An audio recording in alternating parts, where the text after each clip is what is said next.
Police વિસ્તારના ચાવશાળા એક મહિલાના મર્ડરનો બનાવ બનેલો છે. ગઈકાલે 13મી તારીખના રોજ આ બનાવ બનેલો છે. બનાવની હકીકત વાત કરીએ તો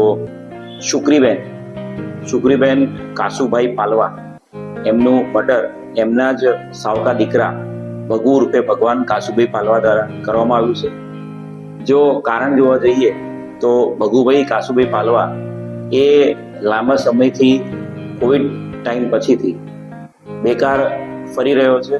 ઘરમાં કોઈ પણ પ્રકારનું આર્થિક એની મદદ હોતી નથી. એના કારણે વારંવાર એને એની પત્ની સાથે, એની સગીમાં અને એની સાવકીમાં સાથે ઝઘડા થતા હોય છે.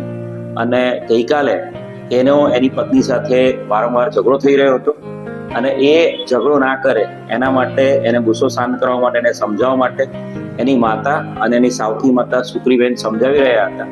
અને ગુસ્સે થઈને એ ત્યાં એના જે કાકાનું ઘર છે ચિંટુભાઈ, એમના ઘર પાસે ગયો હતો અને એની પાછળ સમજાવવા માટે આ સાવકીમાં શુક્રીબેન જતા હતા. ત્યારે ચિંટુભાઈના ઘરના બહાર જે દાંતરડું પડેલું હતું એ દાંતરડું લઈને એને ગળાના ભાગે મારીને એમનું મોત નિપજાવેલું છે.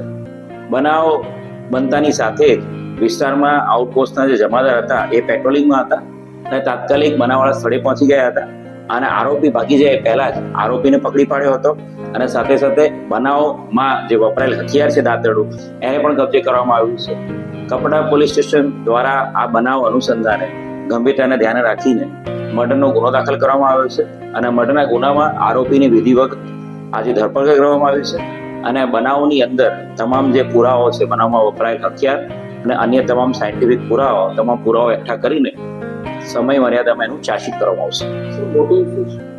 હાલ જે જાણવા મળ્યું છે એ પ્રમાણે ભગુ લાંબા સમયથી 3-4 વર્ષથી બેકાર રખડી રહ્યો છે. ઘરમાં કોઈ પણ પ્રકારની એની આર્થિક મદદ નથી. પત્ની એના કારણે કંટાળી ગઈ છે અને વારંવાર ઘરમાં આ બાબતે ઝઘડા થતા હતા, કેમ કે ઘરમાં આવક માટેનું કોઈ પણ પ્રકારનું આવક અર્જન એ કરી નહોતો રહ્યો. અને ગઈકાલે પણ એના કારણે જ એ લોકોનો ઝઘડાની શરૂઆત થઈ હતી અને ઝઘડા દરમિયાન એની પત્ની સાથે વધુ ઝઘડે નહીં એના માટે એના માતા એને રોકવા ગયા હતા સાવકીમાં. અને એ સાવકીમાં જ્યારે રોકવા ગયા ત્યારે ગુસ્સામાં એણે જે દાંતરડું પડી રહ્યું હતું ઘરના ઓટલાની બહાર એનાથી એનું ગળું કાપી નાખ્યું.